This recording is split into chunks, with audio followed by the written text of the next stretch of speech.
오늘 장에서의 포인트 미리 좀 짚어봅니다. 체크인스탁이고요. 알파경제 김준우 이사 모셨습니다. 안녕하세요. 안녕하십니까. 예, 첫 번째 포인트부터 알아보겠습니다. 이제 아래 공포 한시름 놔도 되는 것인가? 미국 경기 그러면 꺾이는 게 아닌가? 이렇게 생각하실 수 있는데 미국 경기 결국에는 하향 이렇게 해서 헤드라인 달아주셨는데 미국 경기 침체가 결국에는 올 거다 이렇게 보시는 거죠? 네, 침체라는 표현이 적절할지 모르겠습니다만 어쨌든 확실한 건 하강이라는 거죠. 그래서 우리가 경제 충격을 나타낼 만큼 빠른 속도라면 증시가 계속 하락했어야죠. 근데 지금 증시는 유동성 공급이 뭐 새롭게 되거나 그렇지 않았는데 강한 반등을 시도하면서 미국 증시의 3대 지수는 모두 하락을 만회한 것을 보면 최소한 침체는 아니다라고 볼 수 있는데 근데 중요한 것은 그림을 보시면 준비된 그림을 보시면 두 가지가 모두 의미하는 것이 어떤 의미인가. 미국채 10년물이 여러 가지 긍정적 상황이 나타나는 상황에서도 좀처럼 4%는 회복하지 못하고 3%대 후반에서 머물고 있는 점. 그 다음에 뭐 이 맞고 틀리고를 떠나서 이 CT 경기 서프라이즈 지수가 계속 마이너스에 머물고 있는 점을 고려해 보면 경기는 하강이라는 것입니다. 그러면 이번 주에 우리가 가장 맞이해야 될 대형 이벤트 8월 말에 뭐가 있겠습니까? 결국 잭슨홀 미팅이 있는 것이고 잭슨홀 미팅에서 당연히 뭐 금리와 관련된 구체적 발언은 나오지 않겠지만 뭐 집요하게 뭐 기자들이 가서 묻겠죠.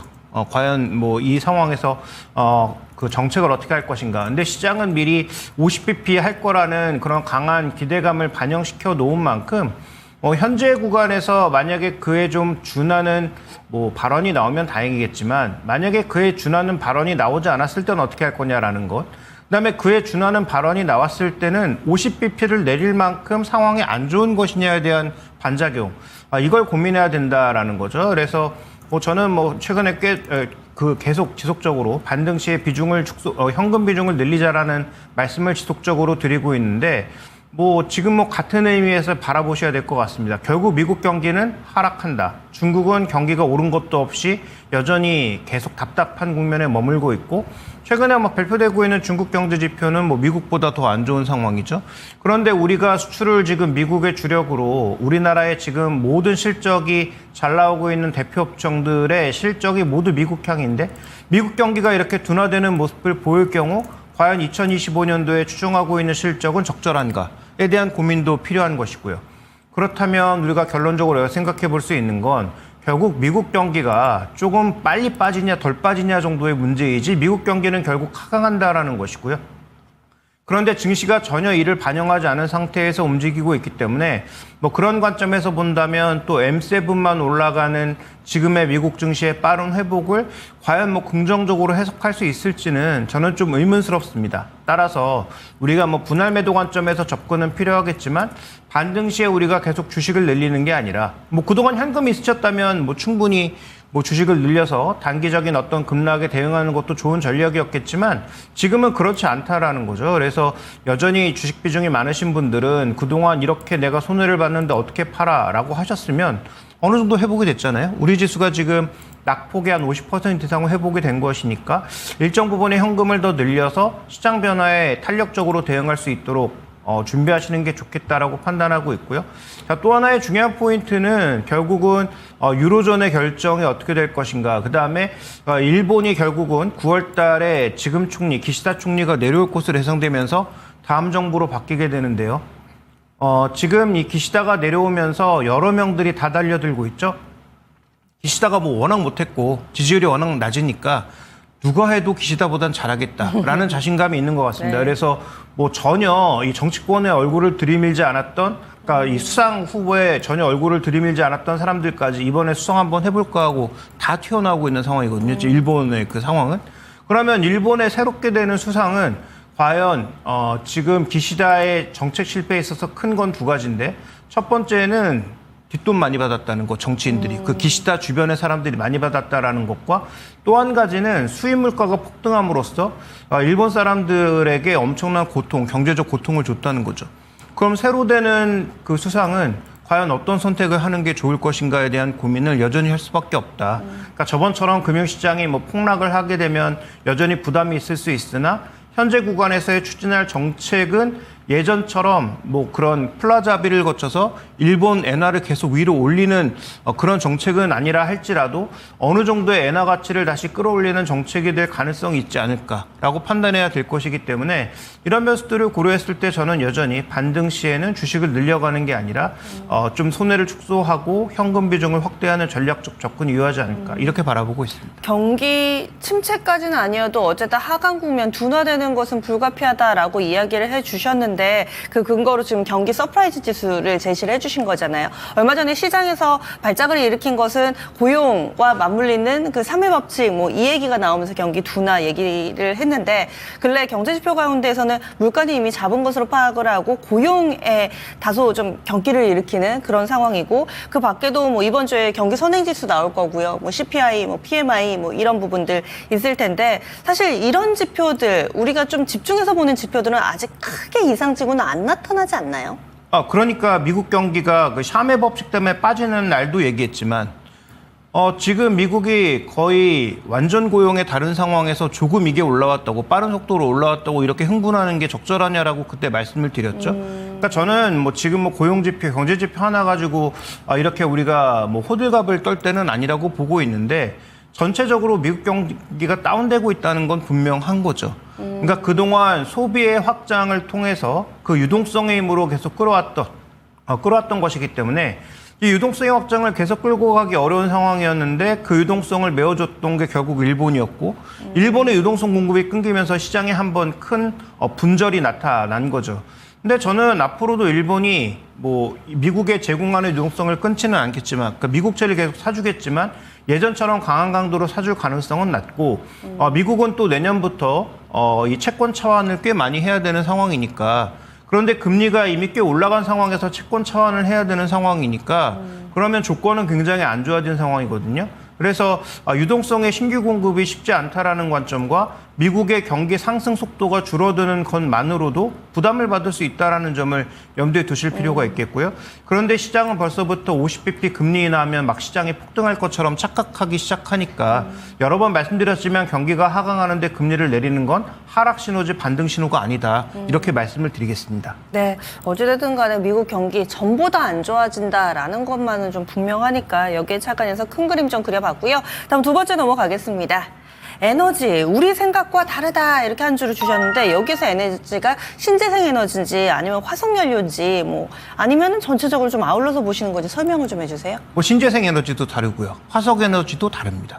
우리 생각과 다르다. 네, 신재생 에너지는 뭐 여러 번 말씀드렸지만 누가 대통령 되든 상관없이 가는 거고요. 다만 뭐 보조금 정책이라든지 일부 정책의 차이 정도와 강도 정도만 차이가 있을 거다라고 말씀을 드렸고, 그러니까 신재생도 우리가 생각한 것과 전혀 다르고 실적도 전혀 달라서 급락했던 주가가 최근에 뭐 폭등한 거라고 볼 수가 있는 거고요. 지금 말씀드릴 건 이 화석에너지와 관련된 부분인데 우리가 이제 뭐 최근에 또 전기차 이슈가 워낙 많이 나와서 뭐 그 이슈를 다루고 싶지는 않은데 오늘도 뭐 뉴스가 쏟아지고 있더라고요. 뭐 여기저기서 뭐 화재 얘기 포르투갈은 네, 계속 나오고 뭐 포르투갈은 뭐 공항 렌터카 쪽에서 뭐 200대가 뭐 불타고 뭐 이런 얘기들이 계속 흘러나오니까 이와 관련돼서 우리가 그린 에너지로 계속 가야 되는데라는 생각을 하고 있지만 실제로 대형 빅5의 투자는 어떤 방식으로 흘러가고 있나 살펴보면 여러 번 말씀을 드렸지만 실제로 저 살펴봤을 때 하늘색으로 표시되고 있는 게 디버터. 그러니까 우리가 흔히 이제 바다에서 천연가스나 석유를 개발할 때 대륙붕에서 주로 하잖아요. 심해 가는 건 비싸서 안 한 거거든요. 근데 지금 저기 보시면 뭐 엑슨모빌이나 쉐브론이나 뭐 엔이나 아니면 쉘 같은 대형사들이 전부 디버터의 40% 이상을 지금 투자하고 있고요. 그다음에 상대적으로 깊은 대륙붕보다는 깊은 쪽에도 지금 또 꽤 많은 비중을 하고 있어서 전체적으로 지금 70% 이상이 심해 쪽으로 이미 가고 있다라는 거죠. 지금 아마 화면에 글자가 작아서 잘 안 보이실 텐데 하늘색이 울트라 디버터로 해서 제일 깊은 곳 네. 그리고 또 약간 좀 진한 파란색이라고 해야 되나요? 그게 디버터라고 해서 그것보다는 덜 깊은 거 하지만 역시나 심해라고 볼 수 있는 이 두 개 합해서 70%가 넘는다. 그렇습니다. 그다음에 실제로 땅하고 이런 쪽에서는 그렇게 크게 개발하고 있지 않은 상황이에요. 그래서 미국 쪽의 전반적인 투자도 많이 줄고 있고요. 그러니까 쉐일의 가격이 전반적으로 올라가면서 쉐일 쪽에서 생산해내는 것보다 지금 심해에서 빼내는 게 비용이 더 쌉니다. 그러니까 이 심해 쪽으로 적극적으로 지금 다 가고 있는 상황이다라는 거죠. 그래서 우리는 흔히 지금 뭔가 투자가 줄지 않았을까, 이거 결국 좌초자산이니까 아무도 투자하지 않고 결국은 뭐 조금씩 접거나 아니면 사업을 다른 쪽으로 전환하고 있지 않을까라고 착각하고 있지만, 다른 쪽으로도 전환하고 있죠. 뭐 쉘이라든지 이런 회사들, 뭐 풍력 회사도 사고 태양광 프로젝트도 사고 계속 투자하고 있습니다. 그런데 여전히 주력 가장 많이 투자하고 있는 쪽은 의외로 심해 쪽을 계속 파고 여기에서 기름이나 가스를 계속 만드는 작업들을 지속적으로 해내고 있다라고 봐야 될 것 같고요. 실제로 지금 글로벌 E&P 기업들 중에서 치요다 정도를 빼면, 일본의 치요다 정도를 빼면 테크닙이라든지 우리나라의 삼성 E&A라든지 이런 쪽의 회사들의 일감이 계속 늘어나고 있어요. 그래서 그 중에 이제 가장 큰 수혜를 받고 있는 것은 당연히 뭐 테크닙 FMC지만, 전체적으로 지금 에너지 시장의 전반적인 동향 자체가 우리가 생각하는 것과 전혀 다르고, 그 다음에 뭐 이미 말씀드렸던 것처럼 작년 1월에 나타난 상황들, 엑슨모빌이 파이오니아를 인수한다든지, 그 다음에 이런 대형 기업들이 또 중형 기업을 인수하면서 덩치를 더 키워가는 그런 투자가 나타나고 있는 이유는 무엇이고, 그 다음에 우리의 버피돈께서 옥시덴탈은 그 주식을 많이 팔면서도 왜 계속 비중을 늘리고 있는지를 우리가 한번 생각해 볼 필요가 있는 것이죠. 버피도 워런 버핏 얘기해 주신 거세요? 혹시 시청자분들 헷갈리실까봐. 그래서 이렇게 해서 지금 화석연료 개발은 여전히 좀 잘 진행이 되고 있다. 우리가 신재생 외치지만은 이와 관련된 개발 상황에 대해서 좀 점검을 해주셨는데, 그렇다면 이 부분을 투자 포인트, 투자 아이디어로 어떻게 좀 연결을 시킬까요? 네, 실제로 이렇게 투자가 늘어나니까 가장 이제 중요한 건 저런 글로벌 기업들에 투자하는 게 하나의 의미가 있는 거겠죠. 뭐 ETF로 투자를 하시던, 아니면 개별 기업상에서는 가장 비중이 큰 뭐 엑슨모빌이나 쉐보론 텍사코 같은 이 쉐보론 같은 종목들에 투자하는 것도 하나의 방법이 될 것이고, 굳이 이제 국내로 한번 끌어들여 보자면 한 3기업 정도가 눈에 띄는데, 삼성 E&A도 지금 이쪽 방향은 아닌데, 그러니까 북미나 유럽이나 이런 쪽에서 혹은 뭐 남미 쪽에서 이들 기업과 같이 결부지어서 실제로 해양 개발이 이루어지는 것은 아니지만, 삼성 E&A가 최근에 가장 주력하고 있는 게 뭐겠습니까? 사우디를 중심으로 하는 중동 쪽에서 가스 플랜트 수주를 추가적으로 받으려고 하고 있고, 이건 가스 플랜트뿐만 아니라 수소 플랜트도 같이 추진하고 있는 중이다, 이렇게 볼 수가 있습니다. 그래서 최근에 이 글로벌 투자 쪽에서 일어나고 있는 에너지 기업 쪽의 투자를 보면 수소 쪽도 비중은 굉장히 작긴 하지만 늘고 있는 건 사실이거든요. 그러니까 그런 측면에서 봤을 때 삼성 E&A 여전히 관심이 필요하다라고 판단하고 있고요. 그다음에 미국 쪽의 강관, 배관 이런 쪽을 수출하고 있는 대표 기업인 세아제강, 실적이 안 좋아서 주가는 엄청나게 많이 빠졌고, 그다음에 철광 시황이 국내도 여전히 좋지 않고, 최근에 또 중국의 철근 이런 가격 보니까 급락하고 있더라고요. 중국의 지표가 좋지 않고 부동산 경기가 여전히 부족해서 그런 것 같기는 한데, 그래서 세아제강도 주가는 많이 빠져 있습니다만, 이런 글로벌 회사들의 강관이나 파이프 이런 것들을 제공한다라는 걸 살펴봤을 때 수출 쪽에서는 큰 문제가 없을 것으로 예상이 되고 있고, 태광도 2분기 실적이 별로 좋지가 않았는데 글로벌 피팅 쪽에서는 꽤 의미가 있는 기업이죠. 지금 엑슨모빌이나 이런 쪽에 계속 수출이 나가고 있습니다. 그래서 국내에서 이제 관련된 종목군들을 찾아보자면 삼성 E&A 같은 EPC 기업, 그다음에 세아제강, 태광 같은 글로벌 에너지 기업에 관련된 부품을 납품하고 있는 그런 기업들에 대한 관심 필요할 것 같고요. 그다음에 지금 우크라이나 재건이 아니라 이런 것과 관련돼서 또 움직일 수 있는 엑슨모빌이 아니라 그 글로벌 건설 장비 쪽에서 네. 캐터필러 같은 그런 종목군들의 움직임들도 계속 눈여겨서 좀 볼 필요가 있지 않느냐, 이렇게 보고 있습니다. 예, 알겠습니다. 다음 마지막 포인트 넘어가겠습니다. 지난주 반등 움직임이 굉장히 강했죠. 그런데 딱 이 종목이 이끌어졌다라고 이야기를 할 만한 종목은 없었습니다. 대체로 반등 움직임에 동참을 해서 이제 앞으로 갈 자리에서는 어떤 종목군들이 조금 더 강하게 갈 수 있을 것인가, 여기에도 관심이 많이 쏠리고 있는데요. 어떻게 예상하세요? 네, 지난 금요일에 말씀드렸다시피 의미 있게 거래가 증가하고 있다, 외국인 매수도 들어오고 있다, 그래서 월화수와 좀 다르다라고 말씀을 드렸는데, 실제로 종가까지 전혀 밀리지 않고 강한 반등을 보이면서 마감을 했죠. 그런데 그 지수 관련주들이 반등을 이끌었던 건 사실인데, 의외로 지금 반등의 탄력도를 준비된 그림으로 한번 보시면 누가 가장 강하게 반등했을까는 의외의 그림이 나옵니다. 지금 증권업종이 하락을 다 메꿨고요. 그 다음에 네. 건강관리, 그 다음에 지금 현재 구간에서 에너지, 필수 소비재 이런 순위란 말이죠. 반도체는 52% 회복했는데 코스피 회복보다 낮아요. 자동차는 여기에 해당되지도 않고요. 그래서 우리가 흔히 얘기하는 뭐 전력 설비, 그다음에 뭐 화장품 이렇게 시장 대비 굉장히 퍼포먼스가 강했던 종목군들이 이번에 많이 밀고 올라온 것이냐? 그렇지 않았다는 거죠. 물론 저게 업종의 흐름이니까 실제로 개별 종목으로 보면 꽤 다를 수 있는데 업종으로 봤을 때 증권업종의 뭐 3대장이라고 하는 뭐 키움증권이라든지 그다음에 뭐 미래에셋증권이라든지 삼성증권이라든지 이런 것들은 지금 낙폭을 다 만회했단 말이죠.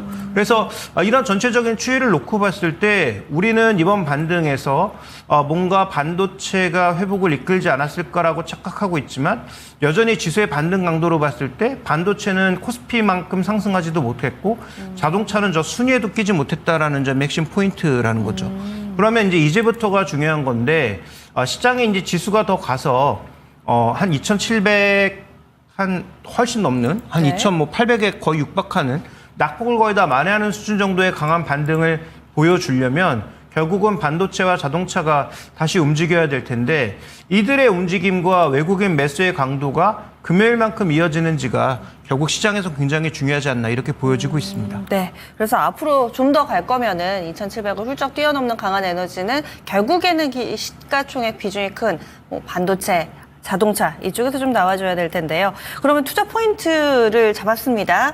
투자 전략은 이쪽 어떻게 세우세요, 그럼? 네, 지수의 추가적인 상승을 믿는다면 뭐 지금이라도 뭐 반도체라든지 자동차 이런 종목군들의 비중을 더 확대해야 될 거예요. 근데 뭐 말씀드렸지만 지금의 반등은 제한적인 반등일 수밖에 없고 우리가 뭐 상대적으로 밸류도 싸고 이익이 올라가고 있다라고는 하지만 우리의 이익은 다 아시는 것처럼 내수는 최근에 계속 축소되는 중이고 결국 수출에 기댈 수밖에 없는데 수출은 아시는 것처럼 전부 미국형입니다. 그래서 미국 경기가 둔화되면 뭐 물론 미국 경기가 둔화되는 상황에서도 좋아지는 쪽이 있겠지만 전체적으로는 이익이 하향될 수밖에 없다라는 것이고요. 그래서 반도체, AI와 관련된 뭐 최근에 나타난 우려는 기우라고 생각하긴 하지만 또 너무 기대를 높이는 것도 제가 보기엔 그렇게 좋은 전략은 아니라고 봐서 현재 구간에서는 앞서 말씀드렸던 대로 지금 뭐 자동차나 반도체 같은 경우에도 반등했을 때는 더 늘려가는 게 아니라 오히려 현금 비중을 좀 늘려갈 필요가 있겠다라고 판단하고 있고요. 특히 전 자동차를 가장 주목하고 있는데 네. 실제로 지금 구간에서 실적이 빠진 게 없는데 주가가 가장 많이 빠진 게 자동차거든요. 그러면 지난 주말에는 뭐 자동차도 좀 올라가긴 했지만 네. 아직 반등폭이 아까 순위에도 못 낄 정도로 굉장히 미약했단 말이죠. 그러면 이 시장이 정말 좋은 시장이고 정말로 강한 시장이라면 오늘 반도체가 한 지수 정도 오를 때 자동차는 그 이상 올라야 되는 거예요. 그러니까 그런 양상이 나타나면서 외국인 수급이 계속 들어오면 반등 시 현금 비중 확대를 조금 더 뒤로 밀어볼 필요가 있겠지만 만약에 그렇지 않고 오늘 미국 시장의 보합권 때문에 우리 시장의 전반적인 움직임도 보합권 정도에서 계속 공방을 벌이는 그런 모습 정도에서 마감을 한다면 저는 현금이 없으신 분들 기준으로 한 40%까지 현금 비중을 확대해 둘 필요가 있겠다. 기존에 이제 30% 정도를 말씀드렸는데 한 10% 정도를 더 늘려서 한 40% 정도까지는 현금을 더 늘려가는 전략이 유효하지 않을까. 이거는 지금 뭐 반도체를 포함한 대부분의 시장을 주도했던 업종군들도 모두 동일하게 마찬가지 입장입니다. 네, 알겠습니다. 그래서 현금 조금 더 확보를 해주시는 게 어떨까 이렇게 해서 투자 전략 세워드렸고요. 지금까지 체크인스탁이었습니다.